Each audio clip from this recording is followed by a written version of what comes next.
Queensland drought, and over hill and dell no grass, the water far apart, all dry and hot as hell. The wretched bullock teams drew up beside a waterhole. They'd struggled on through dust and drought for days to reach this goal, and though the water rendered forth a rank, unholy stench, the bullocks and the bullokies drank deep their thirst to quench. Two of the drivers cursed and swore, as drivers only can. The other one, named Daniel, best known as Holy Dan, admonished them and said it was the Lord's all-wise decree that if they'd only watch and wait, a change they'd quickly see. 'Twas strange that of Dan's bullocks not one had gone aloft, but this he said was due to prayer and supplication oft. At last one died, but Dan was calm, he hardly seemed to care. He knelt beside the bullock's corpse and offered up a prayer. One bullock thou hast taken, Lord, so it seemeth best. Thy will be done, but see my need and spare to me the rest. A month went by. Dan's bullocks now were dying every day, but still, on each occasion, would the faithful fellow pray. That's another thou hast taken, Lord, and so it seemeth best. Thy will be done, but see my need and spare to me the rest. And still they camped beside the hole, and still it never rained, and still Dan's bullocks died and died, till only one remained. Then Dan broke down. Good holy Dan, the man who never swore. He knelt beside the latest corpse, and here's the prayer he prore. That's 19 thou hast taken, Lord, now you'll plainly see. You may as well take the bloody lot, one's no damn good to me. The other riders laughed so much they shook the sky around. The lightning flashed and the thunder roared, and Holy Dan was drowned.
"We'll all be ruined," said Hanrahan, in accents most forlorn, outside the church ere Mass began one frosty Sunday morn. The congregation stood about, coat collars to the ear, and talked of stock and crops and drought, as it had done for years. "It's looking crook," said Daniel Croak. "Begad, it's crook, me lad, for ever since the banks went broke, the season's been so bad." "It's dry all right," said young O'Neill, with which astute remark he squatted down upon his heel and chewed a piece of bark. "The crops are done. You'll have your work to save one bag of grain. From here way out to Backaburg, they're singing out for rain. They're singing out for rain," he said, "and all the tanks are dry." The congregation scratched its head and gazed around the sky. "There won't be grass in any case, enough to feed an ass. There's not a blade on Casey's place as I came down to Mass. If rain don't come this month," said Dan, and cleared his throat to speak. "We'll all be ruined," said Hanrahan, "if rain don't come this week." A heavy silence seemed to steal on all at this remark, and each man squatted on his heel and chewed a piece of bark. "We want an inch of rain, we do," O'Neill observed at last, but Croak maintained we wanted two, to put the danger past. "If we don't get 3 inches, man, or 4 to break this drought, we'll all be ruined," said Hanrahan, "before the year is out."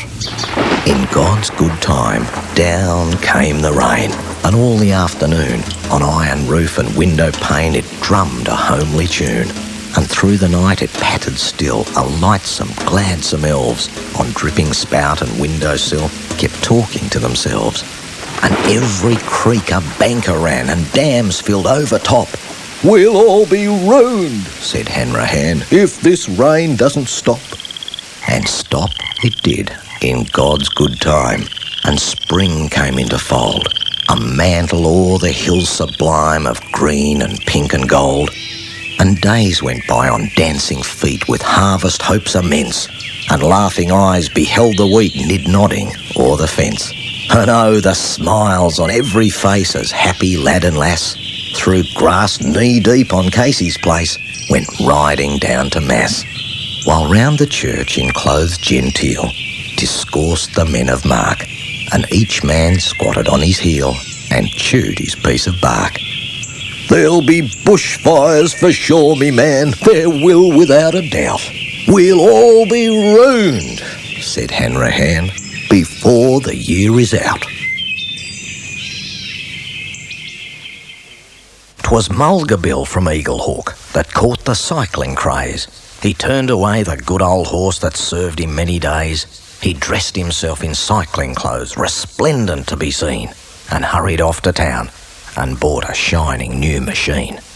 And as he wheeled it through the door with air of lordly pride, the grinning shop assistant said, "Excuse me, can you ride?" "See here, young man," said Mulga Bill, "from Walgett to the sea, from Conroy's Gap to Castlereagh, there's none can ride like me. I'm good all round at everything, as everybody knows. Although I'm not the one to talk, I hate a man that blows. But riding is my special gift, my chiefest sole delight. Just ask a wild duck can it swim, a wildcat can it fight. There's nothing clothed in hair or hide or built of flesh or steel. There's nothing jumps or runs on axle, hoof or wheel but what I'll sit, while hide will hold and girths and straps are tight. I'll ride this here two-wheeled concern right straight away at sight." 'Twas Mulga Bill from Eaglehawk that sought his own abode, that perched above the Dead Man's Creek beside the mountain road. He turned the cycle down the hill and mounted for the fray. But ere he'd gone a dozen yards, it bolted clean away. It left the track and through the trees just like a silver streak. It whistled down the awful slope towards the Dead Man's Creek. It shaved a stump by half an inch. It dodged a big white box. The very wallaroos in fright went scrambling up the rocks. The wombats hiding in their caves dug deeper underground, but Mulga Bill, as white as chalk, sat tight to every bound. It struck a stone and gave a spring that cleared a fallen tree. It raced beside a precipice as close could be, and then, as Mulga Bill let out one last despairing shriek, it made a leap of 20 feet into the Dead Man's Creek. It was Mulga Bill from Eaglehawk that slowly swam ashore. He said, "I've had some narrow shaves and lively rides before. I've rode a wild bull round a yard to win a £5 bet, but this was sure the derndest ride that I've encountered yet. I'll give that two-wheeled outlaw best. It's shaken all me nerve. To feel it whistle through the air and plunge and buck and swerve. It's safe at rest in Dead Man's Creek. We'll leave it lying still. A horse's back is good enough henceforth for Mulga Bill."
was the man from Ironbark who struck the Sydney town.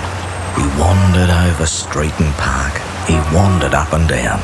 He loitered here, he loitered there, till he was like to drop. Until at last, in sheer despair, he sought a barber's shop. "Here, shave me beard and whiskers off. I'll be a man of mark. I'll go and do the Sydney toff up home in Ironbark." The barber man was small and flash, as barbers mostly are. He wore a strike-your-fancy sash, he smoked a huge cigar. He was a humorist of note and keen at repartee. He laid the odds and he kept a tote, whatever that may be. And when he saw our friend arrive, he whispered, "Here's a lark. Just watch me catch him all alive, this man from Ironbark." There were some gilded youths that sat along the barber's wall. Their eyes was dull, their heads were flat, they had no brains at all. To them the barber passed a wink, his dexter eyelid shut. "I'll make this bloomin' yokel think his bloomin' throat is cut." And as he soaped and rubbed it in, he made a rude remark. "I suppose the flats is pretty green up there in Ironbark." A grunt was all reply he got. He shaved the bushman's chin, then made the water boiling hot and he dipped the razor in. He raised his hand, his brow grew black. He paused a while to gloat, then slashed the red-hot razor back across his victim's throat. Upon the newly shaven skin it made a livid mark. No doubt it fairly took him in, the man from Ironbark.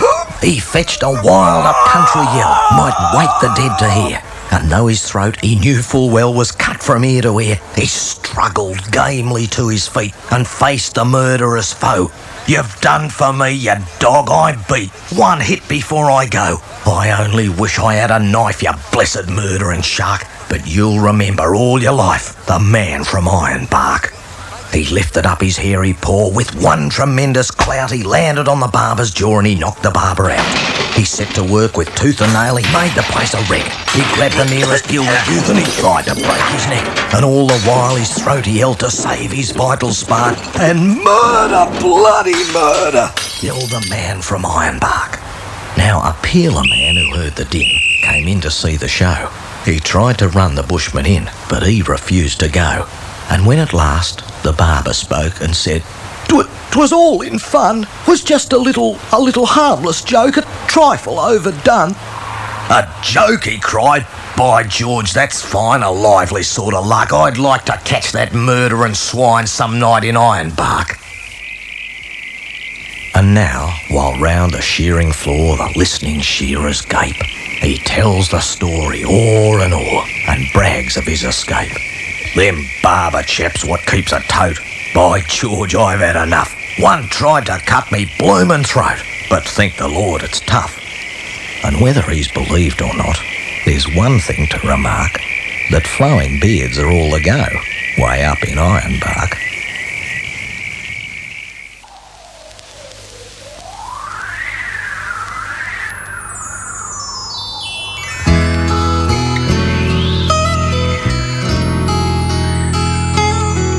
I had written him a letter, which I had, for want of better knowledge, sent to where I met him, down the Lachlan years ago. He was shearing when I knew him, so I sent the letter to him, just on spec, addressed as follows: Clancy, of the Overflow. And an answer came directed in a writing unexpected, and I think the same was written with a thumbnail dipped in tar. 'Twas his shearing mate who wrote it, and verbatim I will quote it. "Clancy's gone to Queensland drovin', and we don't know where he are." In my wild erratic fancy, visions come to me of Clancy, gone a drovin' down the Cooper, where the western drovers go. As the stock are slowly stringing, Clancy rides behind them singing. For the drover's life has pleasures that the townsfolk never know, and the bush hath friends to meet him, and their kindly voices greet him in the murmur of the breezes and the river on its bars, and he sees the vision splendid of the sunlit plains extended, and at night the wondrous glory of the everlasting stars. I am sitting in my dingy little office where a stingy ray of sunlight struggles feebly down between the houses tall, and the fetid air and gritty of that dusty, dirty city through the open window floating spreads its foulness over all. And in place of lowing cattle, I can hear the fiendish rattle of the tramways and the buses making hurry down the street, and the language uninviting of the gutter children fighting comes fitfully and faintly through the ceaseless tramp of feet. And the hurrying people daunt me, and their pallid faces haunt me as they shoulder one another in their rush and nervous haste, with their eager eyes and greedy, and their stunted forms and weedy. For townsfolk have no time to grow, they have no time to waste. And I somehow rather fancy that I'd like to change with Clancy, like to take a turn a droving where the seasons come and go, while he faced the round eternal of the cash book and the journal.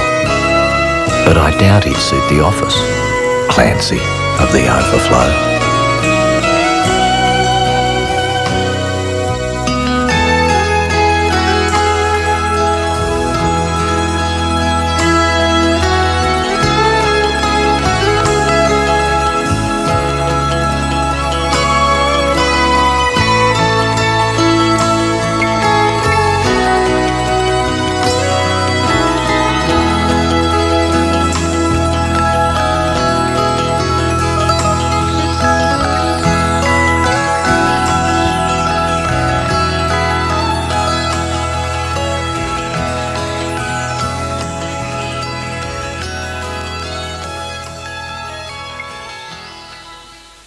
Now, my dad, he was a shearer, and he says to me, "Look here, there's sheep upon the run, me son. There's sheep we have to shear."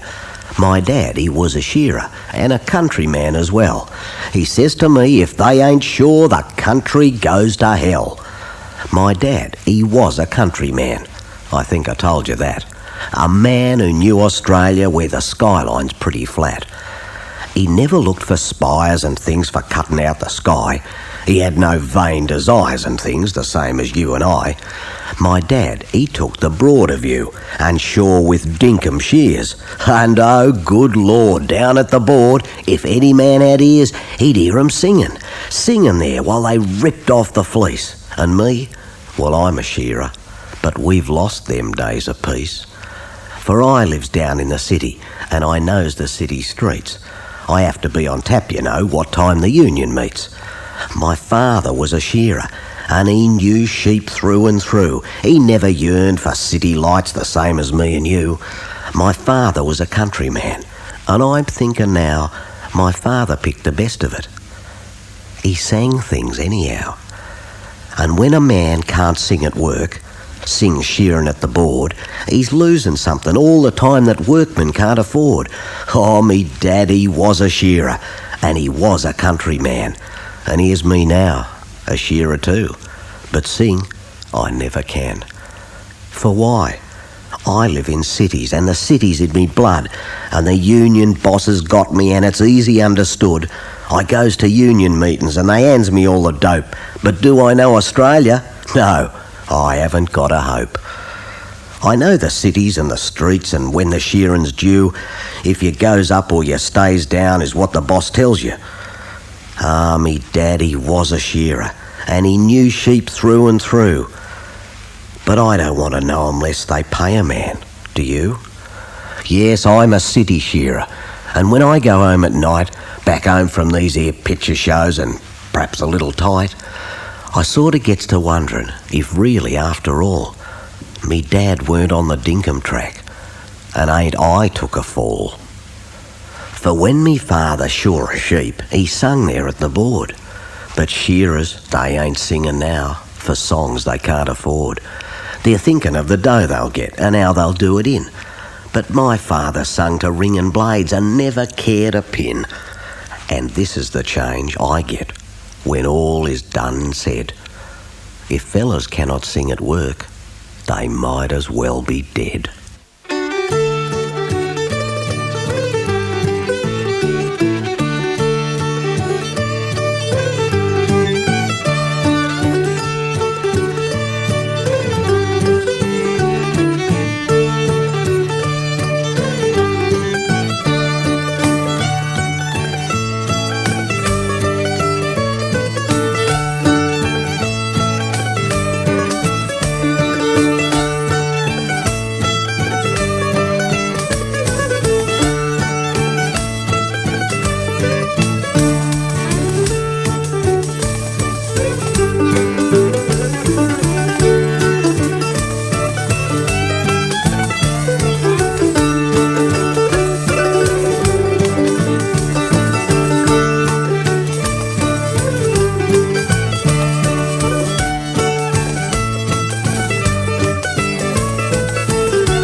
bishop sat in lordly state and purple cap sublime, and galvanised the old bush church at confirmation time.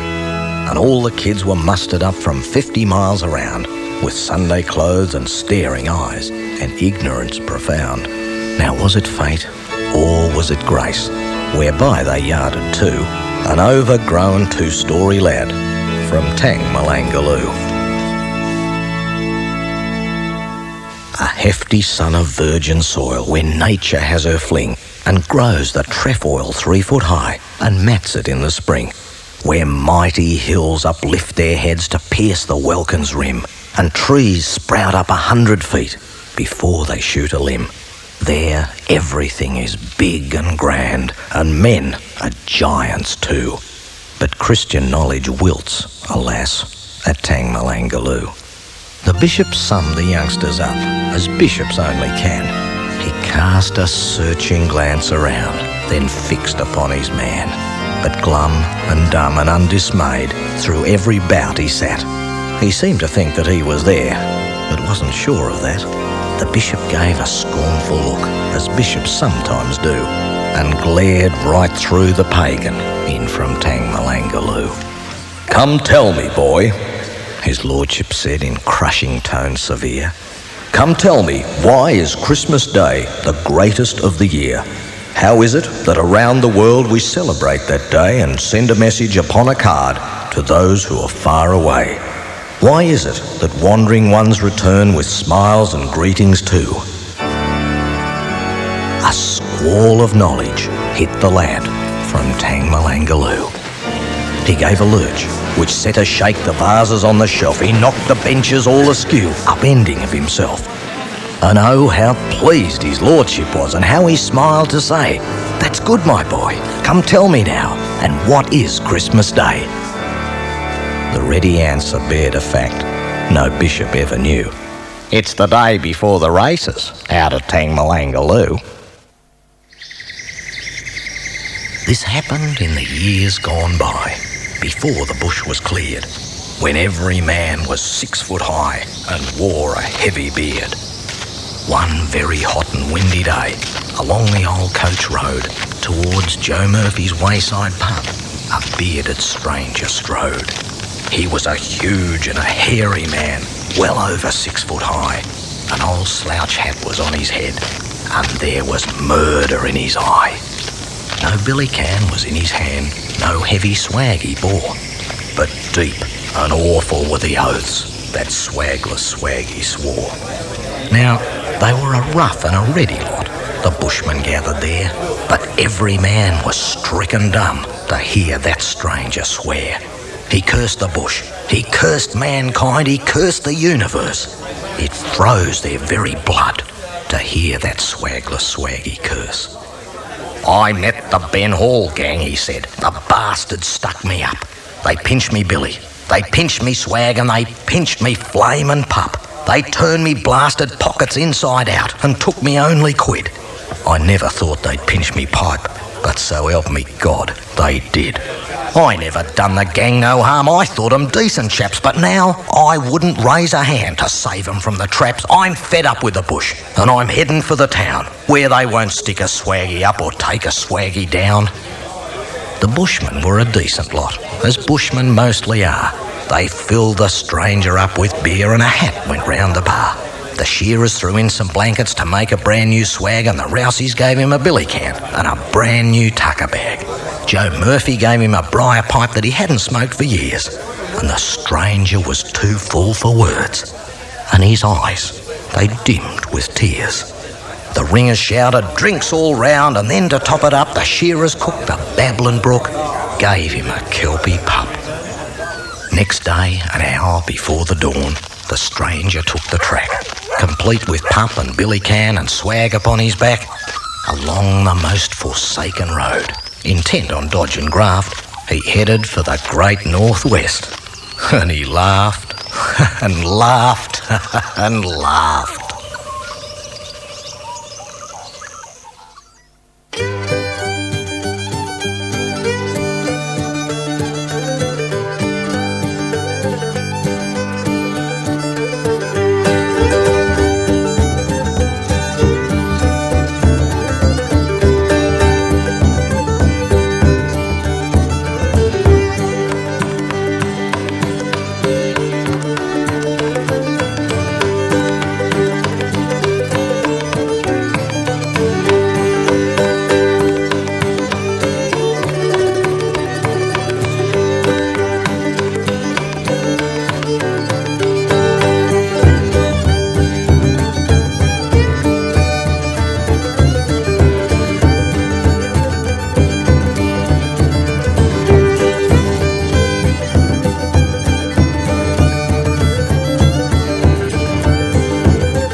was sitting by the door, recovering from a spree.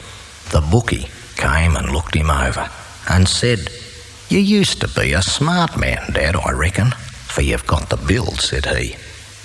The old man leaned against the wall, too woe-begone for pride, and as he let his eyelids fall and brushed the tears aside, "I never was no good at all, for nothing," he replied. "Well, so help me," said the bookie. "Let me shake your hand and say you're the first old man I've met who wasn't in his day a champion. Take this and wet your whistle anyway." That ancient man, who in the past had never known renown, he staggered to the bar and cast upon it 1/2 crown. 5 times he mentioned rum, as fast as he could drink it down. And then he sallied forth once more and threw upon the ground the battered hat and coat he wore, and challenged all around to fight or ride or shear or bore a post for £50.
Of all the bloomin' awful things, the awfulest I've knowed in the 65 years I've been alive took place at Paddy Doolan's on the old Gerilda Road, way back in 64 or 65. Old Doolan had a handyman, a useful sort of chap, but a real right-down tiger for his rum. And one day, being tipsy, why, he tumbles from a trap, cracks his skull, and goes to kingdom come. Well, they sends and tells the trooper, and the trooper rides across and he says, "I'll have to let the coroner hear." So they stretches out old Jerry in the place he used to doss, a tumble-down old shanty at the rear. I was tramping down from Bulga and had just run out of grub, raining too till every rag on me was soaked. So you bet I wasn't sorry to pull up at Doolan's pub on the evening of the day that Jerry croaked. Well, I'd had me bite of tucker and a glass or two of beer and was sitting there a-fillin' of me pipe when in comes Mad McCarthy and Long Jim from Bundaleer. And my word, they was well upon the swipe. 2 strapping big 6-footers and as strong as bullocks both, and ripe for any devilment as well. And the man that interfered with them, you might just take your oath, stood a pretty lively chance of catching hell. Well, they drank and laughed and shouted and they swaggered and they swore, till McCarthy took a notion in his head that they'd make old Jerry drunker than he'd ever been before. "Yous can't do that," says Doolan. "Jerry's dead." "Dead drunk, you mean?" says Jimmy. "No," says Doolan, "no, be God. He's as dead as he can be without a lie. for he tumbled out of Thompson's trap right fair upon his knob. Says McCarthy, "Come on, old man, that's all my eye." "Bedad," says Pat, "then take a light and go yourselves to see. Sure, he's lying in the shed against the gate." So my nobles gets a candle and they tips a wink to me, and out they goes to see if it was straight. Well, sir, back they comes directly, and a laughin' fit to split. And behind 'em, Mother Doolan crying, "Shame!" And well she might, for there between the pair of 'em was it, the clay that used to answer Jerry's name, with its head a-hanging forward and its legs a-dragging loose. You can bet it was a dreadful sight to see. And I started up to stop 'em, but says Doolan, "What's the use? They could smash a dozen chaps like you and me." So they humped their fearsome burden to the corner of the bar, and they propped it on a cask against the wall. "What will Jerry drink?" says Jimmy. And McCarthy says 3 star, for he won't be mean with Jerry, damn it all. Well, sir, Doolan fills 3 nobblers, and McCarthy collars one and slaps it down before the senseless clay. Then they bobs their heads to Jerry and says, "Old man, here's fun," and punishes their liquors right away. Then it was, "Fill 'em up again, Pat, fill 'em right up to the brim," till they'd swallowed half a dozen drinks ahead. Then McCarthy stares at Jerry's glass, and then he stares at Jim. "By the Lord," he says, "old Jerry must be dead, for it's 25 minutes that he's had his poison there, and he's never tried to touch a bloomin' drop. So you're right for once, old Doolan. Have a drink and let us square, for it's nearly getting time for us to hop." So they humped old Jerry back again to where he was before, Mother Doolan still a-scolding them in vain. Then they staggers to their horses that were standing at the door and gallops off like mad through the rain.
"You talk of snakes," said Jack the Rat, "but blow me, one hot summer I seen a thing that knocked me flat. 14 foot long, or more than that. It was a regular hummer.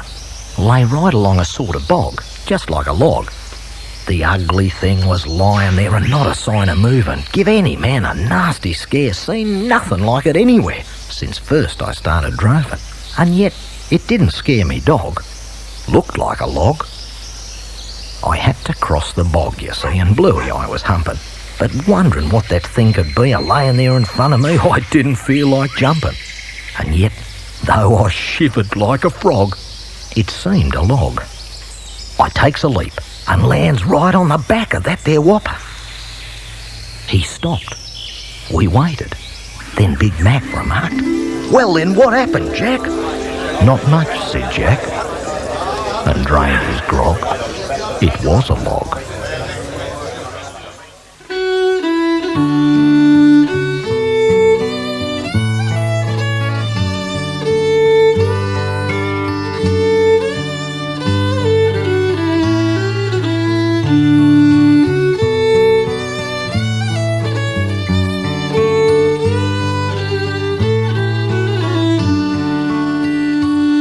There's a man that went out in the flood time and drought by the banks of the outer Barcoo, and they called him Mad Jack, 'cause the swag on his back was the perch for an old cockatoo.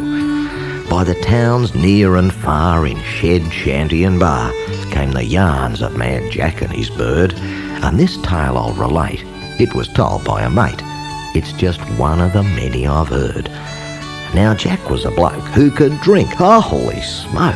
He could swig 20 mugs to my 10, and that old cockatoo, it could sink quite a few, and it drank with the rest of the men. One day, when the heat was a thing hard to beat, Mad Jack and his old cockatoo came in from the west. At the old swagman's rest, Jack ordered the schooners for two. And when these had gone down, he forked out half a crown, and they drank till the money was spent. Then Jack pulled out a note from his tattered old coat, and between them they drank every cent. Then that old cockatoo, it swore red, black and blue, and it knocked all the mugs off the bar. Then it flew through the air and it pulled at the hair of a bloke who was drinking 3-star. And it jerked out the pegs from the barrels and kegs, knocked the bottles all down from the shelf, and with a sound like a cheer, it dived into the beer, and it finished up drowning itself. When at last Mad Jack woke, he ne'er spoke, but he cried like a lost husband's wife, and each quick fallen tear made a flood with the beer, and the men had to swim for their life. Then Mad Jack, he did drown. When the waters went down, he was lying there stiffened and blue, and it's told far and wide that stretched out by his side was his track mate, the old cockatoo.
By the sluggish River Gwydir lived a wicked redback spider, and he was just about as vicious as could be. And the place that he was camped in was a Rusty Jones's jam tin, in a paddock by the showgrounds at Moree. Near him lay a shearer snoozing. He'd been on beer and boozing all through the night and all the previous day. And the rookin' of the rookers and the noise of the showtime spruikers failed to rouse him from the trance in which he lay. Then a crafty-looking spieler with a dainty little shealer came along collecting wood to make a fire. Said the spieler, "He's a boozer and he's gonna be a loser. If he isn't, you can christen me a liar. Hustle round and keep knit, honey, while I fan the mug for money, and we'll have some dainty luxuries for tea." She answered, "Don't be silly. You go back and boil the billy. You can safely leave the mug to little me." So she circled ever nearer, till she reached the dopey shearer with his pockets bulging, fast asleep and snug. But she didn't see the spider that was ringing close beside her, for her eye was on the money and the mug. The spider needed dinner. He'd been daily growing thinner.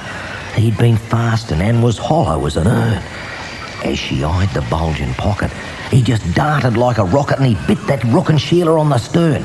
Then the Sheila raced off squealing and her clothes began unpeeling. To hear her yells would make you feel forlorn. One hand to the bite was pressing while the other was undressing, and she reached the camp the same as she was born. Then the shearer, pale and haggard, woke, and back to town he staggered, where he caught the train and gave the booze a rest. And he'll never know the spider that was camped beside the Gwyder had saved him 60 smackers of the best.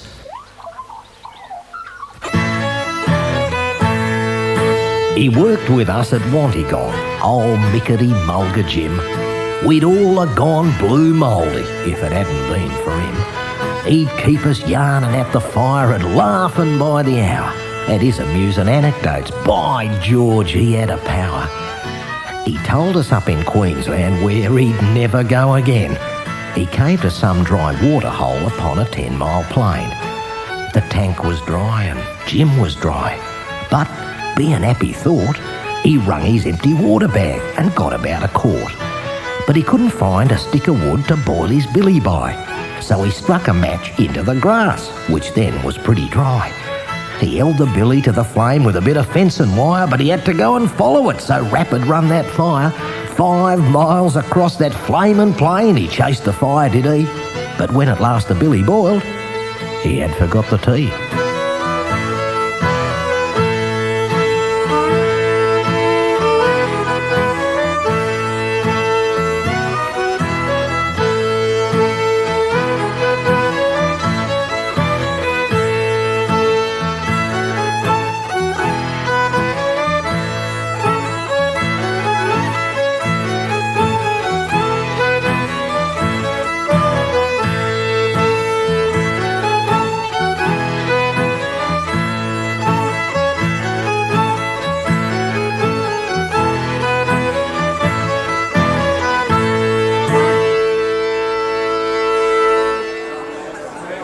There's a hut in Riverina where a solitary hand may weaken on himself and all that's his.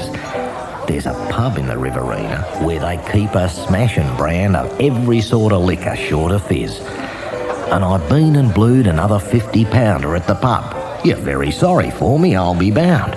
But when a man is fit up free with hut and horse and grub, what the blazes does he want with £50? Why the devil should he hoard his 50 quid? Who would be a bit better if he did? Though they slithered in a week when I couldn't see or speak, do you think I'm here to squeak? Lord forbid. The boss was in the homestead, where he give me good advice. I took me oath, but took his cheque as well. And to me, the moonlit shanty looked a pocket paradise, though the boss had just been calling it a hell. Then the shanty keeper's daughter, she's an educated lass, and she bangs the new piano all for me.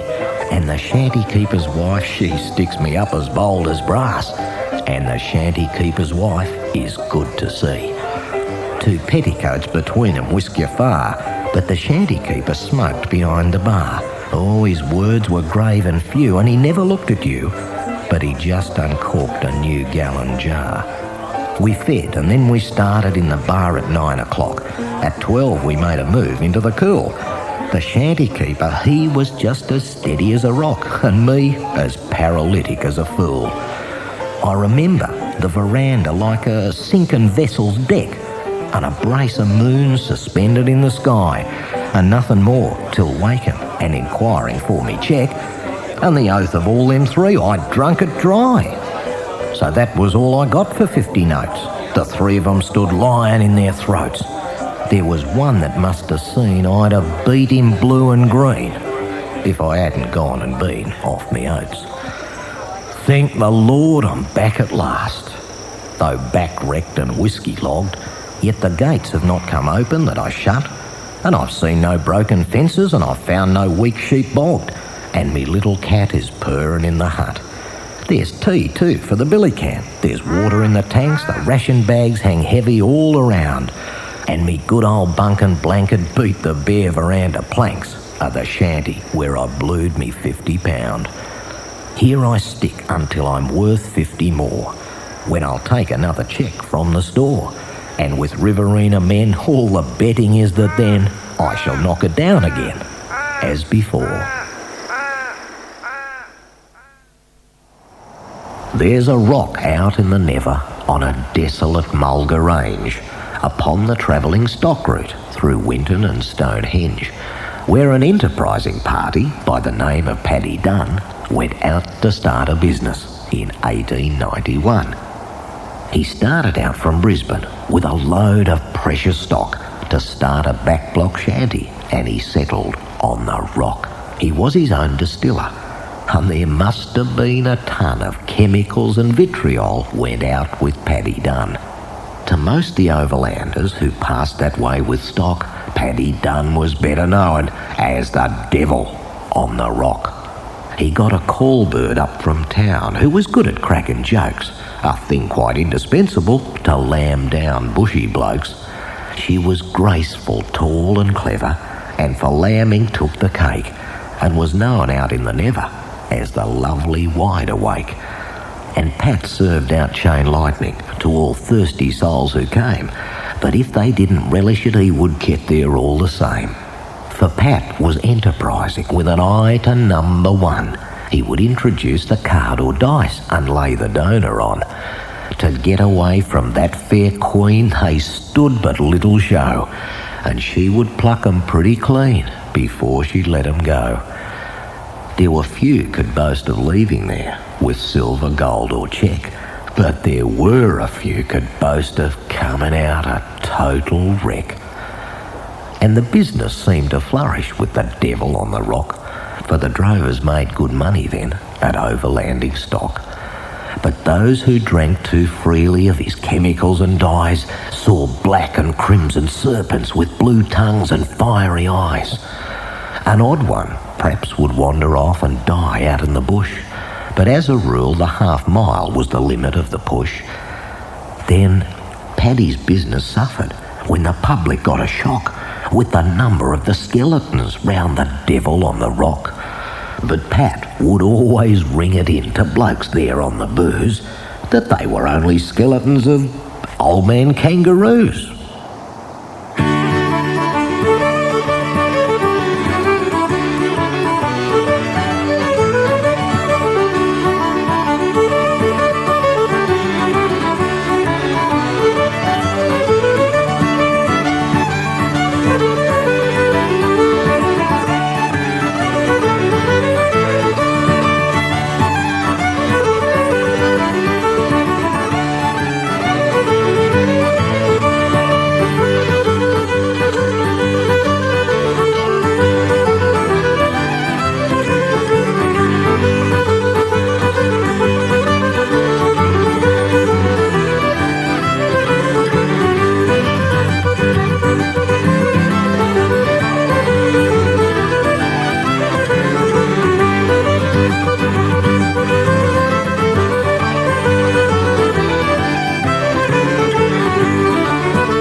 It was somewhere up the country, in a land of rock and scrub, that they formed an institution called the Geebung Polo Club.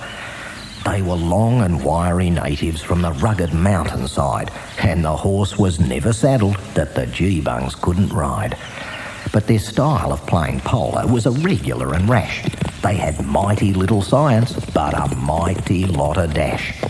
and they played on mountain ponies that were muscular and strong, though their coats were quite unpolished and their manes and tail were long. And they used to train those ponies wheeling cattle in the scrub. They were demons, were the members of the Geebung Polo Club. It was somewhere down the country, in a city's smoke and steam, that a polo club existed called the Cuff and Collar Team. As a social institution, was a marvellous success, for the members were distinguished by exclusiveness and dress. They had natty little ponies that were nice and smooth and sleek, for their cultivated owners only rode them once a week. So they started up the country in pursuit of sport and fame, for they meant to show the Geebungs how they ought to play the game. And they took their valets with them, just to give their boots a rub, ere they started operations on the Geebung Polo Club. Now, my readers can imagine how the contest ebbed and flowed. When the Geebung boys got going, it was time to clear the road, and the game was so terrific that ere half the time was gone, a spectator's leg was broken, just from merely looking on.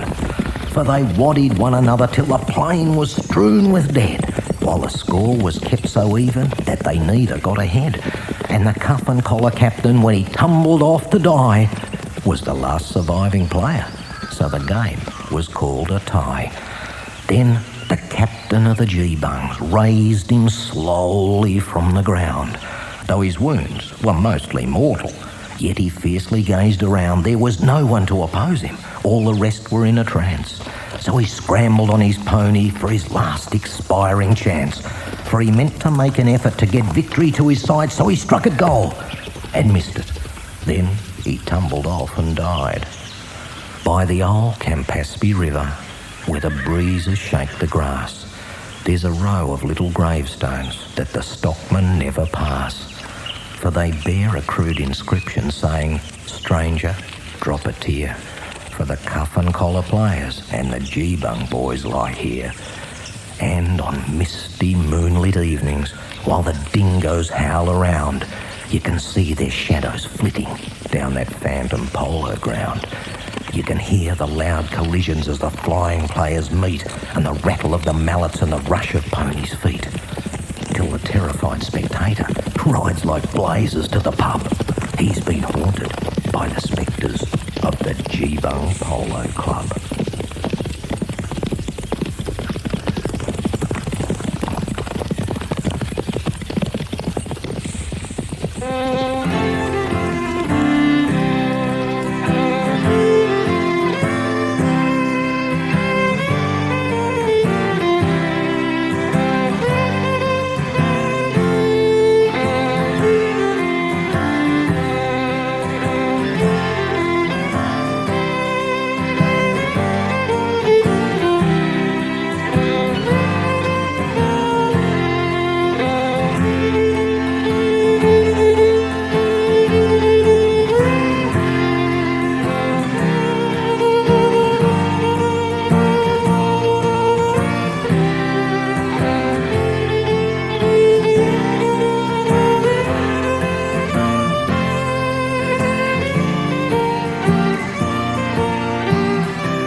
He was as dry as Georgie's poodle and was quickly growing worse.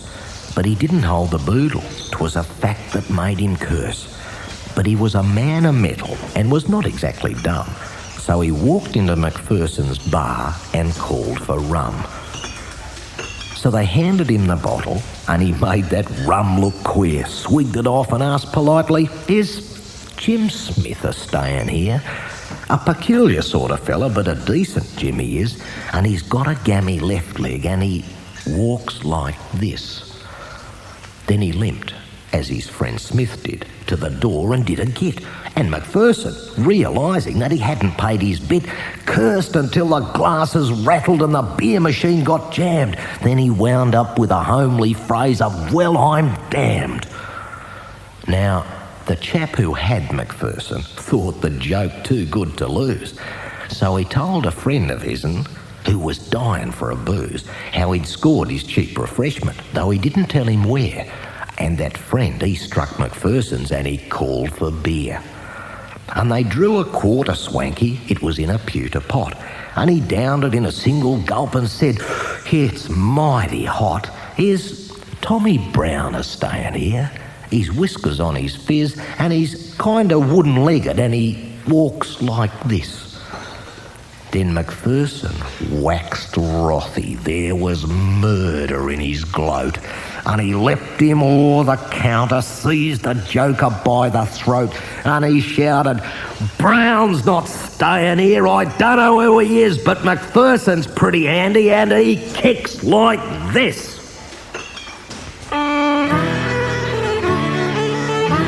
When McGuinness struck the mining camp at Jamberoora Creek, his behaviour was appreciated highly. For although he was a quiet man in manner, mild and meek, not like your ordinary swagman with a monumental cheek, he became the admiration of the camp along the creek, 'cause he showed a point to Kangarooby Riley. Both the pubs at Jamberoora had some grog that stood the test, not to speak of what was manufactured slyly. And the hostel of O'Gorman, which was called the Diggers' Rest, was, O'Gorman said, the finest house of any in the West. But it was a burning question if it really was the best, or the miners, kept by Kangarooby Riley. Dad McGuinness called it. Riley said he felt a trifle queer, and with something like a wan and weary smile, he said he thought he'd try a whiskey, pushed it back and said, "I fear I better take a brandy." Passed that back and said, "Look here, take the brandy. After all, I think I'll have a pint of beer." And he drank the health of Kangarooby Riley. "Where's the money?" asked the publican. "You'll have to pay, big gad." "Gave the brandy for the beer," said Dad the wily. "And I handed you the whiskey when I took the brandy, lad." "But you paid not for the whiskey," answered Riley. "No," said Dad, "and you don't expect a man to pay for what he never had." 'Twas the logic flattened Kangarooby Riley. "See," said Kangarooby Riley. "You've had me, that's quite clear. But I never mind a joke," he added dryly. "Just you work it on O'Gorman and I'll shout another beer." "I'd be happy to oblige you," said McGuinness with a leer. "But the fact about the matter is, O'Gorman sent me here. So good morning, Mr. Kangarooby Riley."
peaceful spot is Piper's Flat. The folk that live around, they keep themselves by keeping sheep and turning up the ground. But the climate is erratic, and the consequences are the struggle with the elements is everlasting war. We plough and sow and harrow, then sit down and pray for rain. Then we all get flooded out and have to start again. But the folk are now rejoicing as they ne'er rejoiced before, for we played Molongo cricket and McDougall topped the score. Molongo had a hit on it and challenged us to play a single innings match for lunch, the losing team to pay. We were not great guns at cricket, but we couldn't well say no, so we all began to practice, and we let the reaping go. We scoured the flat for 10 miles round to muster up our men, but when the list was tallied, we could only number 10. Then up spoke Big Tim Brady. He was always slow to speak, and he said, "What price McDougall, who lives down at Cooper's Creek?" So we sent for old McDougall, and he stated in reply that he'd never played at cricket, but he'd half a mind to try. He couldn't come to practice, he was getting in his hay, but he guessed he'd show those buggers from Molongo how to play. Now McDougall was a Scotsman, and a canny one at that, so he started into practice with a paling for a bat. He got Mrs. Mac to bowl him, but she couldn't run at all, so he trained his sheepdog Pincher how to scout and fetch the ball. Now, Pincher was no puppy. He was old and worn and grey, but he understood McDougall and, accustomed to obey, when McDougall cried out, "Fetch it!" he would fetch it in a trice, but until the word was "drop it," he would grip it like a vice. And each succeeding night they played until the light grew dim. Sometimes McDougall struck the ball. Sometimes the ball struck him. Each time he struck, the ball would plough a furrow in the ground, and when he missed, the impetus would turn him 3 times round. The fatal day at length arrived, the day that was to see Molongo bite the dust or Piper's Flat knocked up a tree. Molongo's captain won the toss and sent his men to bat, and they gave some leather hunting to the men from Piper's Flat. When the ball sped where McDougall stood firm planted in his track, he shut his eyes and turned him round and stopped it with his back. The highest score was 22, the total 66, when Brady sent a Yorker down that scattered Johnson's sticks. Then Piper's Flat went into bat for glory and renown, but like the grass before the scythe, our wickets tumbled down. 9 wickets down for 17 and 50 more to win. Our captain heaved a heavy sigh and sent McDougall in. £10 to 1, you'll lose it, cried a barracker from the town, but McDougall said, "I'll take it, mon," and plonked the money down. Then he girded up his moleskins in his self-reliant style, threw off his hat and boots and faced the bowler with a smile. He held the bat the wrong side out, and Johnson with a grin stepped lightly to the bowling crease and sent a wobbler in. McDougall spooned it softly back, and Johnson waited there, but McDougall, crying, "Fetch it!" started running like a hare. Molongo shouted, "Victory! He's out as sure as eggs!" when Pincher started through the crowd and ran through Johnson's legs. He seized the ball like lightning, then he ran behind a log, and McDougall kept on running while Molongo chased the dog. They chased him up, they chased him down, they chased him round, and then he darted through the slip rail as the scorer shouted, "10!" McDougall puffed. Molongo swore excitement was intense as the scorer marked down 20. Pincher cleared a barbed wire fence. "Let us hit him!" shrieked Molongo. "Brain the mongrel with a bat! Run it out! Good old McDougall!" yelled the men from Piper's Flat. And McDougall kept on jogging, and then Pincher doubled back, and the scorer counted 40 as he raced across the track. McDougall's legs were going fast, Molongo's breath was gone. But still Molongo chased the dog, McDougall struggled on. When the scorer shouted 50, then they knew the chase could cease, and McDougall gasped out, "Drop it!" as he dropped within his crease. Then Pincher dropped the ball, and as instinctively he knew discretion was the wiser plan, he disappeared from view. And as Molongo's beaten men exhausted lay around, we raised McDougall shoulder high and bore him from the ground. We bore him to McGuinness's, where lunch was ready laid, and filled him up with whiskey punch for which Molongo paid. We drank his health in bumpers and we cheered him 3 times 3. And when Molongo got its breath, Molongo joined the spree. And the critics say they never saw a cricket match like that, when McDougall broke the record in the game at Piper's Flat. And the folk are jubilating as they never did before, for we played Molongo cricket, and McDougall topped the score.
The new chum leaned against the bar and tapped his boot and tipped his beer.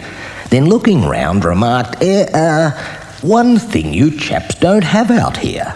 You've churches, chapels, pubs and halls, and such and so, but you've got no ivied abbey walls, no ancient ruins, don't you know? Then Jack the Shearer left the bar. It might have been to dodge his shout. They filled him up with Dick's 3-star and scarcely noticed him go out. He came back lugging by the hair old Ned the cook, all rags and beer. The joker said, we've got one ancient ruin here. Now, this is the law of the overland, that all in the Wester Bay, a man must cover with travelling sheep a 6-mile stage a day. But this is the law which the drovers make, right easily understood. They travel their stage where the grass is bad, but they camp where the grass is good. They camp and they ravage the squatter's grass till never a blade remains. Then they drift away as the white clouds drift on the edge of the saltbush plains. From camp to camp and from run to run they battle at hand to hand for a blade of grass and the right to pass on the track of the overland. For this is the law of the great stock routes. It is written in white and black. The man that goes with a travelling mob must keep to a half-mile track. And the drovers keep to a half-mile track on the runs where the grass is dead, but they spread their sheep on a well-grassed run till they go with a 2-mile spread. So the squatters hurry the drovers on from dawn till the fall of night, and the squatters' dogs and the drovers' dogs get mixed in deadly fight. Yet the squatters' men, though they hunt the mob, are willing the peace to keep, for the drovers learn how to use their hands when they go with the travelling sheep. But this is a tale of a jackaroo that came from a foreign strand, and the fight that he fought with Saltbush Bill, the king of the overland. Now, Saltbush Bill was a drover tough as ever the country knew. He'd fought his way on the great stock routes from the sea to the Big Barcoo. He could tell when he came to a friendly run that gave him a chance to spread, and he knew where the hungry owners were that hurried his sheep ahead. He was drifting down in the 80 drought with a mob that could scarcely creep. When kangaroos by the thousand starve, it's rough on travelling sheep. And he camped one night at the crossing place on the edge of the Wilga Run. "We must manage a feed for 'em here," he said, or half the mob had done. So he spread them out when they left the camp wherever they liked to go, till he grew aware of a jackaroo with a station hand in tow. And they set to work on the straggling sheep, and with many a stockwhip crack, they forced them in where the grass was dead in the space of the half-mile track. And William prayed that the hand of fate might suddenly strike him blue, but he'd get some grass for his starving sheep in the teeth of that jackaroo.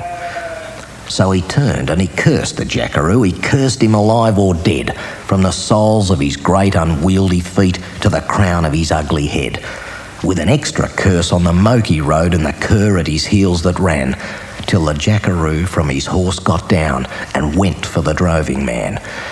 With the station hand for his picker-up, though the sheep ran loose the while, they battled it out on the saltbush plain in the regular prize ring style. Now, the new chum fought for his honour's sake and the pride of the English race, but the drover fought for his daily bread with a smile on his bearded face. So he shifted ground and he sparred for wind and he made it a lengthy mill, and from time to time as his scouts came in, they whispered to Saltbush Bill, "We've spread the sheep with a 2-mile spread and the grass is something grand. You must stick to him, Bill, for another round, for the pride of the overland." The new chum made it a rushing fight, though never a blow got home, till the sun rode high in the cloudless sky and glared on the brick-red loam, till the sheep drew into the shelter trees and settled them down to rest. Then the drover said he would fight no more and gave his opponent best. So the new chum rode to the station straight and he told them a story grand of the desperate fight that he fought that day with the king of the overland. And the tale went home to the public schools of the pluck of the English swell, how the drover fought for his very life, but blood in the end must tell. But the travelling sheep and the Wilga sheep were boxed on the Old Man Plain. 'Twas a full week's work ere they drafted out and hunted 'em off again. With a week's good grass in their wretched hides, with a curse and a stockwhip crack, they hunted 'em off on the road once more to starve on the half-mile track. And Saltbush Bill on the overland will many a time recite how the best day's work he ever did was the day that he lost the fight.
I had the money in me hand, fair dinkum, right there by the stand. I told me wife at breakfast time, straight out, Tri-Valve, I says, is prime. Tri-Valve, I says, and all the week, I swear there's no one heard me speak another horse's name. Why, look, I had the oil straight from a book on Sunday at me cousin's place when we was talking of the race. Tri-Valve, he says, his chance is grand. I had the money in me hand. Fair in me hand, I had the dough, and then a man has got to go. What tough look. If I hadn't met Jim Smith, I ain't forgave him yet. He takes and grabs me by the coat. Tri-Valve, he says, turn it up. How could he win a flaming cup? Of course, I thought he must have knew. Him living near a trainer too. Right here, like that, fair in me fist. I had the notes and then I missed like a mug, fair on the knock, because his mag and done me block. That hairy goat, he says, he's crook. Fair knocked me back, he did, and look, I had the money in me hand, fair in me paw, and understand, sixes at least I could have got, 30-5 and made a pot. Today I might have been real rich, rolling in dough, instead of which, here's me, oh, don't it beat the band. I had the money in me hand. Put me clean off, that's what he did. Say, could you lend us £50?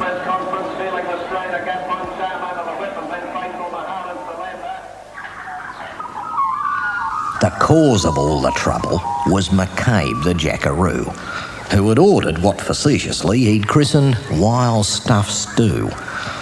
He had shot a brace of pigeons and had brought them home unplucked. It was not the first occasion, and no wonder Scotty bucked. As a side, he threw the pigeons and addressed the Jackaroo, "You'll pluck these blinded pigeons, or you'll get no blinded stew." But the Jackaroo objected, and objected strongly too. Said he, "I'm not a slushy, you can keep your blinded stew." But Scotty didn't argue much.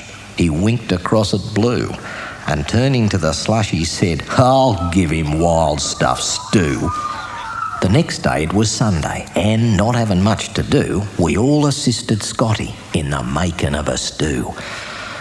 We raked along the woolsheds in the pens and round about. It was marvellous, all the wild things that us rousies fossicked out. There was Ginger found a lizard, which he reckoned was a Jew. It was rather tough to handle, but it softened in the stew.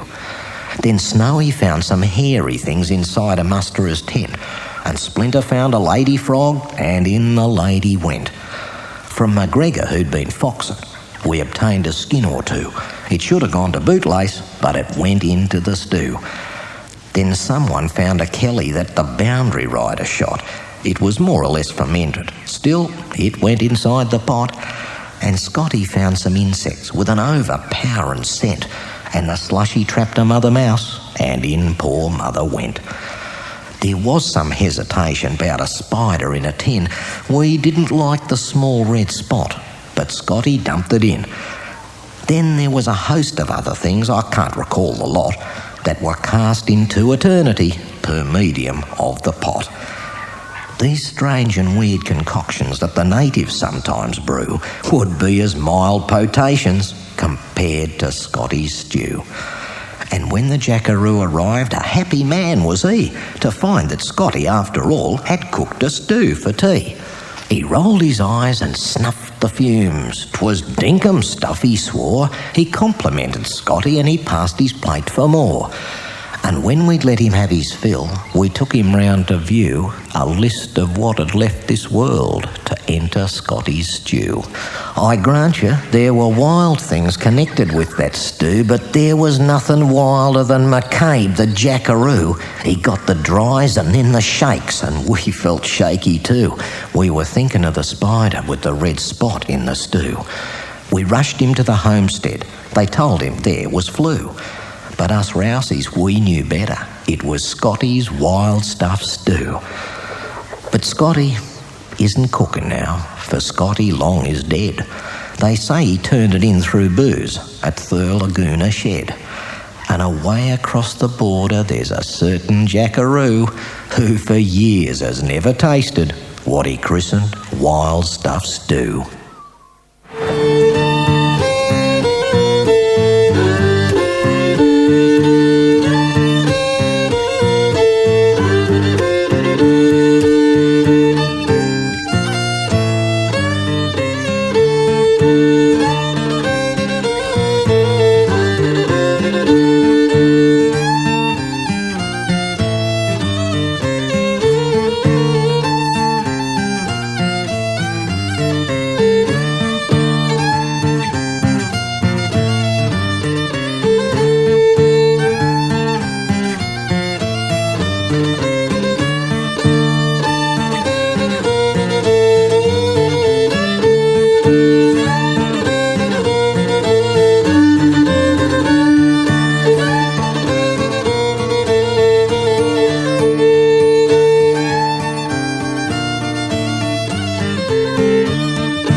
a stranger to Walgett Town when the sun was low, and he carried a thirst that was worth a crown, yet how to quench it he did not know. But he thought he might take those yokels down, the guileless yokels of Walgett Town. They made him a bet in a private bar when the talk was high, and they bet him some pounds, no matter how far he could pelt a stone, yet he could not shy, a stone right over the river so brown, the darling river at Walgett Town. He knew that river from bank to bank was 50 yards, and he smiled a smile as he trundled down, but his hopes they sank, for there wasn't a stone within 50 mile. For the saltbush plain and the open down produced no quarries in Walgett Town. The yokels laughed at his hopes o'erthrown, and he stood a while like a man in a dream. Then out of his pocket he fetched a stone and pelted it over the silent stream. He'd been there before.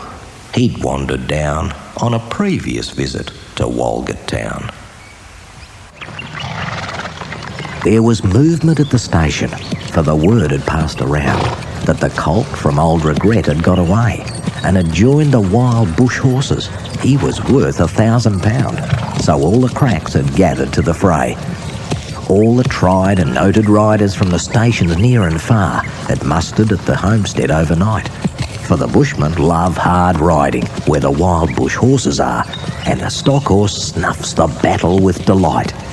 There was Harrison, who made his pile when Pardon won the cup, the old man with his hair as white as snow. But few could ride beside him when his blood was fairly up. He would go wherever horse and man could go. And Clancy of the Overflow came down to lend a hand. No better horseman ever held the reins, for never horse could throw him while the saddle girths would stand. He learnt to ride while droving on the plains. And one was there, a stripling on a small and weedy beast. He was something like a racehorse undersized, with a touch of Timor pony, 3 parts thoroughbred at least, and such as are by mountain horsemen prized. He was hard and tough and wiry, just the sort that won't say die. There was courage in his quick, impatient tread, and he bore the badge of gameness in his bright and fiery eye and the proud and lofty carriage of his head. But still, so slight and weedy, one would doubt his powers to stay, and the old man said, "That horse'll never do for a long and tiring gallop, lad. You'd better stop away. Those hills are far too rough for such as you." So he waited, sad and wistful. Only Clancy stood his friend. "I think we ought to let him come," he said. "I warrant he'll be with us when he's wanted at the end, for both his horse and he are mountain bred. He hails from Snowy River up by Kosciuszko's side, where the hills are twice as steep and twice as rough, where a horse's hoofs strike firelight from the flintstones every stride. The man who holds his own is good enough. And the Snowy River riders on the mountains make their home, where the river runs those giant hills between. I have seen full many horsemen since I first commenced to roam, but nowhere yet such horsemen have I seen." So he went. They found the horses by the big mimosa clump. They raced away towards the mountain's brow, and the old man gave his orders, "Boys, go at 'em from the jump. No use to try for fancy riding now. And Clancy, you must wheel 'em. Try and wheel 'em to the right, ride boldly, lad, and never fear the spills, for never yet was rider that could keep a mob in sight if once they gain the shelter of those hills." So Clancy rode to wheel 'em. He was racing on the wing where the best and boldest riders take their place, and he raced his stock horse past him, and he made the rangers ring with a stockwhip as he met 'em face to face. Then they met for a moment, while he swung the dreaded lash, but they saw their well-loved mountain full in view, and they charged beneath the stockwhip with a sharp and sudden dash, and off into the mountain scrub they flew. Then fast the horsemen followed, where the gorges deep and black resounded to the thunder of their tread, and the stock whips woke the echoes, and they fiercely answered back from cliffs and crags and beat overhead. And upward, ever upward, the wild horses held their way, where mountain ash and Currajong grew wide, and the old man muttered fiercely, "We may bid the mob good day. No man can hold 'em down the other side." When they reached the mountain summit, even Clancy took a pull. It well might make the boldest hold their breath. The wild hop scrub grew thickly, and the hidden ground was full of wombat holes, and any slip was death. But the man from Snowy River let the pony have his head, and he swung his stock whip round and gave a cheer, and he raced him down the mountain like a torrent down its bed, while the others stood and watched in very fear. He sent the flintstones flying, but the pony kept his feet. He cleared the fallen timber in his stride, and the man from Snowy River never shifted in his seat. It was grand to see that mountain horseman ride. Through the stringy barks and saplings, on the rough and broken ground, down the hillside at a racing pace he went, and he never drew the bridle till he landed safe and sound at the bottom of that terrible descent. He was right among the horses as they climbed the farther hill, and the watchers on the mountain standing mute saw him ply the stock whip fiercely. He was right among them still as he raced across the clearing in pursuit. Then they lost him for a moment, where two mountain gullies met in the ranges, but a final glimpse reveals, on a dim and distant hillside, the wild horses racing yet, with the man from Snowy River at their heels. And then he ran them single-handed till their sides were white with foam. He followed like a bloodhound on their track, till they halted, cowed and beaten. Then he turned their heads for home, and alone and unassisted brought them back. But his hardy mountain pony, he could scarcely raise a trot. He was blood from hip to shoulder from the spur, but his pluck was still undaunted and his courage fiery hot, for never yet was mountain horse a cur. And down by Kosciuszko, where the pine-clad ridges raise their torn and rugged battlements on high, where the air is clear as crystal and the white stars fairly blaze at midnight in the cold and frosty sky, and where, around the overflow, the reed beds sweep and sway to the breezes and the rolling plains are wide, the man from Snowy River is a household word today, and the stockmen tell the story of his ride.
On the road to Rockabout, I came upon some sheep, a large and woolly flock about, as wide as it was deep.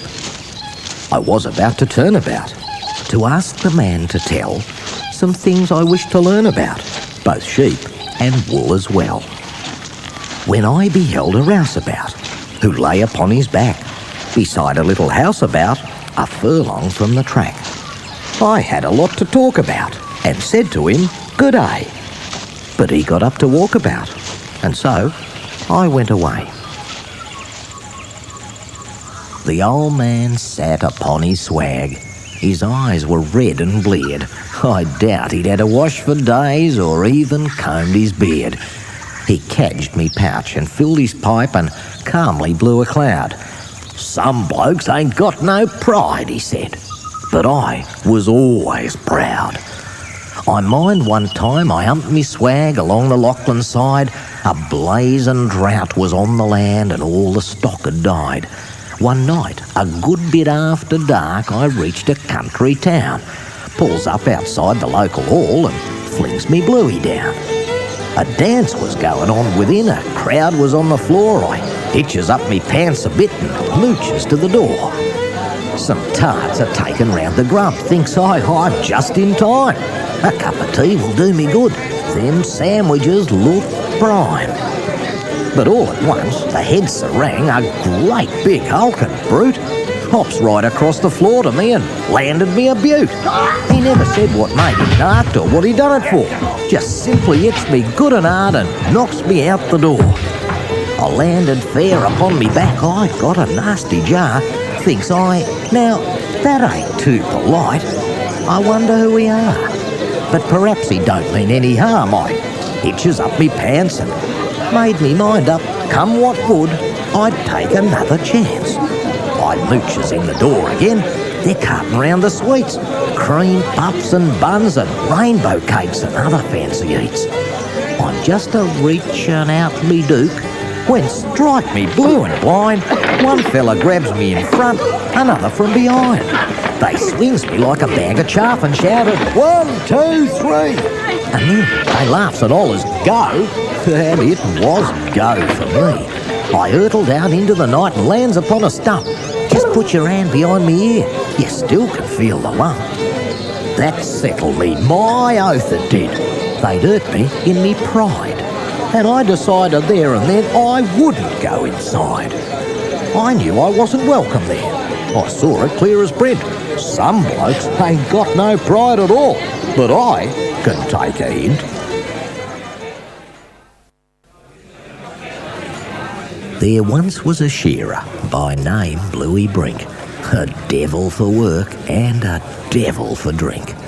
He could shear his 200 a day without fear and drink without winking 4 gallons of beer.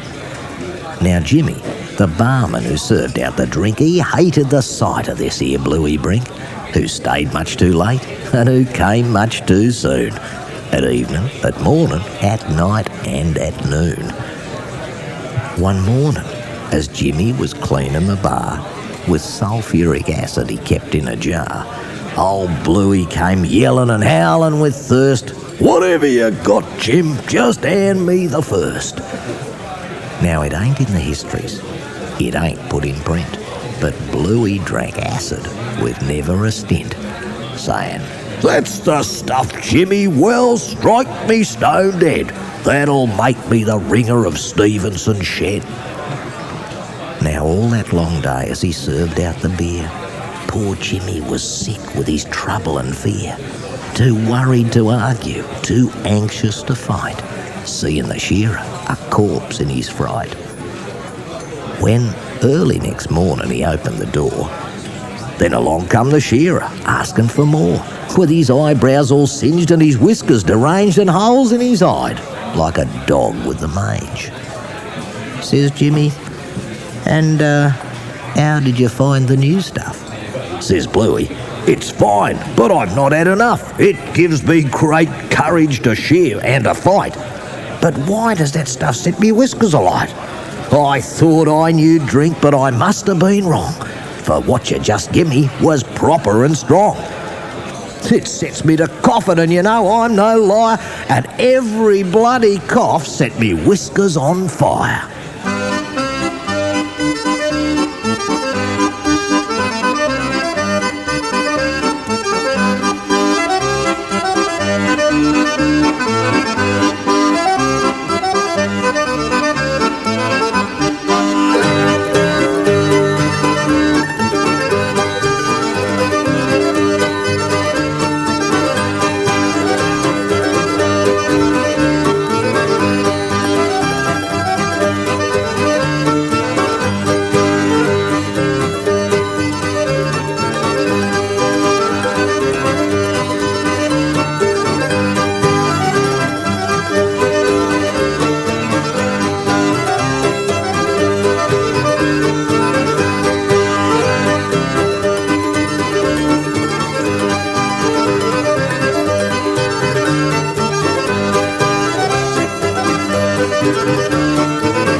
You can talk about your sheepdogs, said the man from Allen's Creek, but I know a dog that simply knocked 'em down. Do whatever you would show him, and you'd hardly need to speak. Owned by Daly, Drover Cove in Jack and Dandy. We were talking in the parlour, me and Daly, quiet-like, when a blowfly starts a buzzing round the ceiling. Up gets Daly, and he says to me, "You wait a minute, Mike, and I'll show you what a dog he is at healing." And an empty pickle bottle was a-standing on the shelf. Daly takes it down and puts it on the table. And he bets me drinks that blinded dog would do it by himself. And I didn't think as how as he was able. Well, he shows the dog the bottle, and he points up to the fly. And he shuts the door, and he says to him, "Now, Wattle." And in less than 15 seconds, spare me days, it ain't a lie, that there dog had got that insect in the bottle. Me and my dog have tramped together in cold weather and hot. Me and my dog don't care whether we get any work or not. "Sure thing," said the grocer. "As far as I know, sir, this horse Peter Pan is the safest of certs." "I see by the paper," commented the draper. "He's tipped and he carries my whole weight of shirts." The butcher said, "Well now, it's easy to tell now. There's nothing else in it except Peter Pan." And so the baker, the barman bookmaker, the old lady Char, and the Savoy man. "You stick to my tip, man," admonished the grip man. "Play up Peter Pan, he's a stayer with speed." And the newspaper vendor, the ancient road mender, and even the cop at the corner agreed. The barber said, "Win it, there's nothing else in it." I backed Peter Pan with the last that I had. "Too right," said the liftman, "this horse is a gift, man." And old Jobbin Gardner said, "Peter Pan, lad." I know naught of racing. The task I was facing, it filled me with pain and unreasoning dread. They all seemed so certain, and yet a dark curtain of doubt dulled me mind. But I must keep me head. I went to the races, and I watched all their faces, and I saw Peter Pan's. There was nothing he lacked. And as he seemed willing, I plonked on me shilling and triumphed. And that's how the favourite was backed.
The stranger came from Narromine and made his little joke.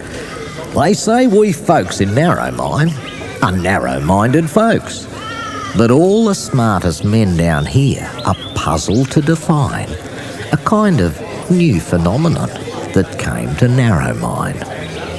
Last summer, up in Narromine, 'twas getting rather warm, 200 in the water bag and looking like a storm. We all were in the private bar, the coolest place in town, when out across the stretch of plain, a cloud came rolling down. We don't respect the clouds up there. They fill us with disgust. They mostly bring a bogan shower, 3 raindrops and some dust. But each man, simultaneous-like, to each man said, I think that cloud suggests it's up to us to have another drink. There's clouds of rain and clouds of dust. We've heard of them before, and sometimes in the daily press we read of clouds of war.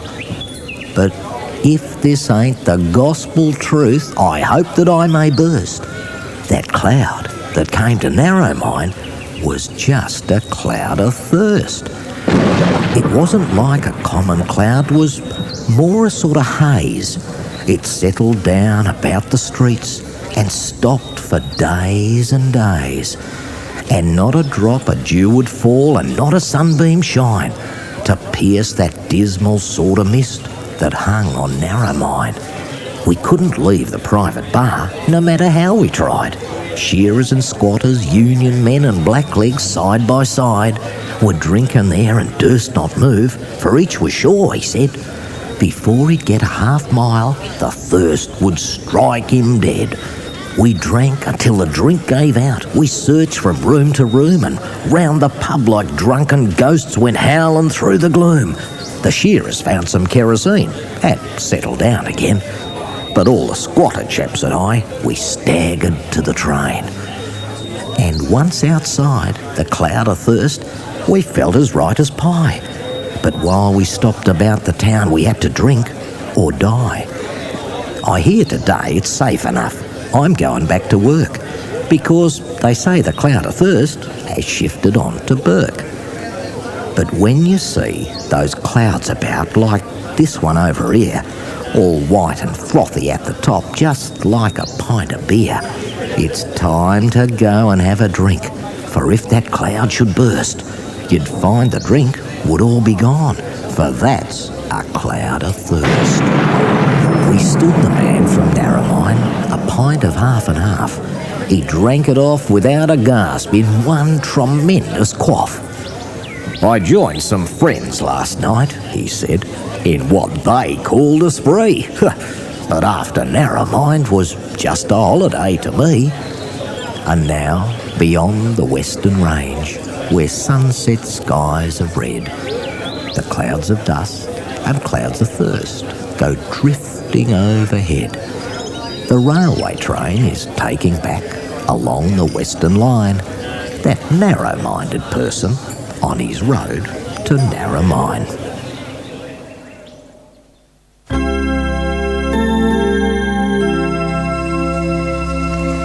I must go down to the shops again. To the crowded shops go I, and all I have is a long list of the gifts that I must buy, and a few bob in the old kick and a near spot of credit. For he'll trust me, so the boss said, but I hate the way he said it. I must go down to the shops again, for the call of Christmastide is a stern call and a hard call that may not be denied. And all I ask is a fair chance at reasonable prices and a hard heart for bland blokes with brandishing devices. I must go down to the shops again. There's gifts for Mum and Dad, and Jim's gift and Joe's gift and a toy for Peter's lad. Then all I want are gloves for Jane and June. I'll send her roses, and who's next? The list says, oh, I've lost it, holy Moses. But I must go down to the shops again, to the shops and the milling crowd, on a hot day and a fierce day when the sky's no near a cloud. And all I ask is a fair spin mid the masses overheating, and the loud bawl of the bored babe and the toy drums beating. I must go down to the shops again, for I would be counted still with the kind coves of the free hand in the season of goodwill. And all I ask is a stout heart to carry on undaunted, while we scour the town for the salt pot that we know Aunt Annie wanted. I must go down to the shops again, for they'll ply me, sure as fate, with the pink tie and the puce sock, and I must reciprocate. But all I ask is a long rest when the weary trek is finished, and enough left for the Yule feast, ere the bankroll be diminished. Twixt the coastline and the border lay the town of Grog and Grumble, just two pubs beside a racecourse in a wilderness of sludge. And they say the local meeting was a drunken rough and tumble, which was ended pretty often by an inquest on the judge. Yes, 'tis said the city talent very often caught a tartar in the Grog and Grumble sportsmen and retired with broken heads. For the fortune, life and safety of the Grog and Grumble starter mostly hung upon the finish of the local thoroughbreds. Pat McDermott was the owner of a horse they called the Screamer, which he called the quickest stepper twixt the Darling and the sea. But I think it's very doubtful if a banshee-haunted dreamer ever saw a more outrageous piece of equine scenery. For his points were most decided, from his end to his beginning. He had eyes of different colour, and his legs, they wasn't mates. Pat McDermott said he always came within a flip of winning, and his sire had come from England, and his dam was from the States. Friends would argue with McDermott, and they said he was in error to put up his horse the Screamer, for he'd lose in any case. And they said a city racer by the name of Holy Terror was regarded as the winner of the coming steeplechase. Pat declared he had the knowledge to come in when it was raining, and irreverently mentioned that he knew the time of day. So he rose in their opinion. It was mentioned that the training of the Screamer was conducted in a dark, mysterious way. Well, the day arrived in glory. It was a day of jubilation for the careless-hearted bushmen quite 100 miles around. And the rum and beer and whiskey came in wagons from the station, and the Holy Terror talent were the first upon the ground. Judge McCard, with whose opinion it was scarcely safe to wrestle, took his dangerous position on the bark and sapling stand. He was what the local Stiggins used to speak of as a wessel of wrath, and he'd a bludgeon that he carried in his hand. "Off you go," the starter shouted, as down fell a stupid jockey. Off they started in disorder, left the jockey where he lay, and they fell and rolled and galloped down the crooked course and rocky, till the pumping of the Screamer could be heard a mile away. But he kept his legs and galloped. He was used to rugged courses, and he lumbered down the gully till the ridge began to quake, and he ploughed along the sidling, raising earth till other horses, and their riders too, were blinded by the dust cloud in his wake. From the ruck he'd struggle slowly. They were much surprised to find him close a beam of Holy Terror, as along the flat they tore. Even higher still and denser rode the cloud of dust behind him, while in more divided splinters flew the shattered rails before. Terror! Dead heat they were shouting terror! But the Screamer hung out, nose to nose with Holy Terror as across the creek they swung. And McDermott shouted loudly, "Put your tongue out! Put your tongue out!" And the Screamer put his tongue out, and he won by half a tongue.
Are you the Cove?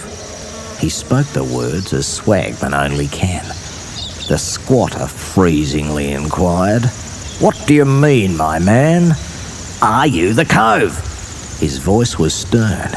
His look was firm and keen. Again the squatter made reply, "I don't know what you mean." "Oh, dash my rags, let's have some sense. You ain't a fool, by Jove. Gammon, you don't know what I mean. I mean, are you the Cove?" "Yes, I'm the Cove," the squatter said. The swagman answered, "Right, I thought as much. Show me some place where I can doss tonight."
He had come to Eumerella when the drought of '98 had made Monara Plains a sea of sand, and the philanthropic super, taking pity on his state, had given him a start as extra hand.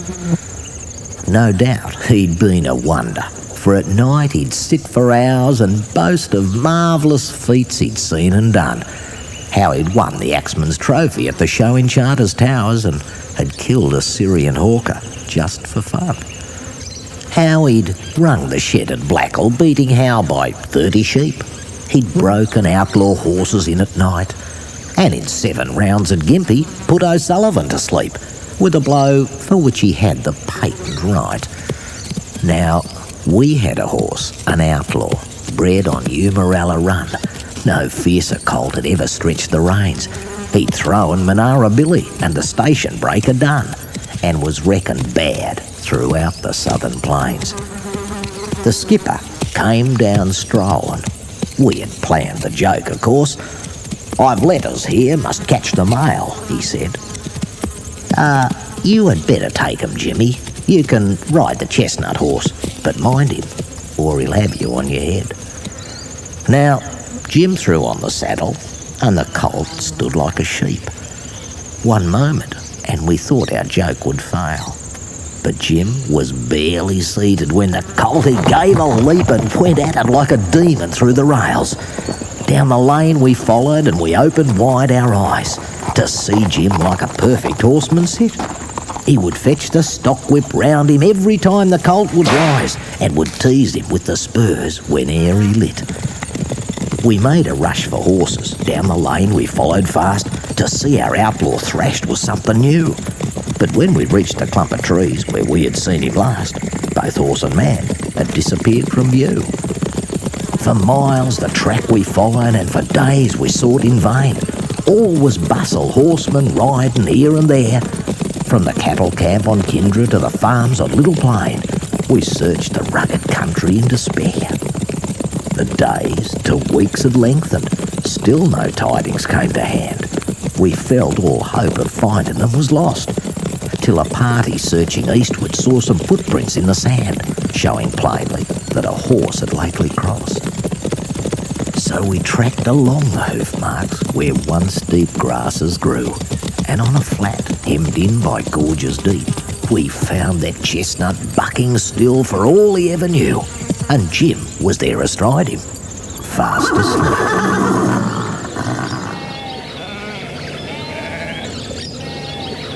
It's grand to be a squatter and sit upon a post and watch your little ewes and lambs are giving up the ghost. It's grand to be a cocky with wife and kids to keep and find an all-wise Providence has mustered all your sheep. It's grand to be a Western man with shovel in your hand to dig your little homestead out from underneath the sand. It's grand to be a shearer along the Darling side and pluck the wool from stinking sheep that some days since have died. It's grand to be a rabbit and breed till all is blue and then to die in heaps because there's nothing left to chew. It's grand to be a lot of things in this fair southern land, but if the Lord would send us rain, that would indeed be grand.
Oh, he was old and he was spare.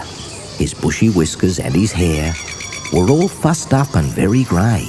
He said he'd come a long, long way and had a long, long way to go. Each boot was broken at the toe, and he'd a swag upon his back. His billy can as black, was just the thing for making tea at picnics, so it seemed to me. 'Twas hard to earn a bite of bread, he told me, then he shook his head, and all the little corks that hung around his hat brim danced and swung and bobbed about his face, and when I laughed, he made them dance again. He said they were for keeping flies, the pesky varmints, from his eyes. He called me codger. Now you see, the best days of your life, said he. But days will come to bend your back, and when they come, keep off the track. Keep off, young codger, if you can. He seemed a funny sort of man. He told me that he wanted work, but jobs were scarce this side of Burke, and he supposed he'd have to go another 50 miles or so. Nigh all me life the track I've walked, he said. I liked the way he talked. and all the places he had seen. I don't know where he had not been. On every road, in every town, all through the country, up and down. "Young codger, shun the track," he said, and put his hand upon my head. I noticed then that his old eyes were very blue and very wise. "Hey, once I was a little lad," he said, and seemed to grow quite sad. I sometimes think, when I'm a man, I'll get a good black billy can and hang some corks around my hat and lead a jolly life like that.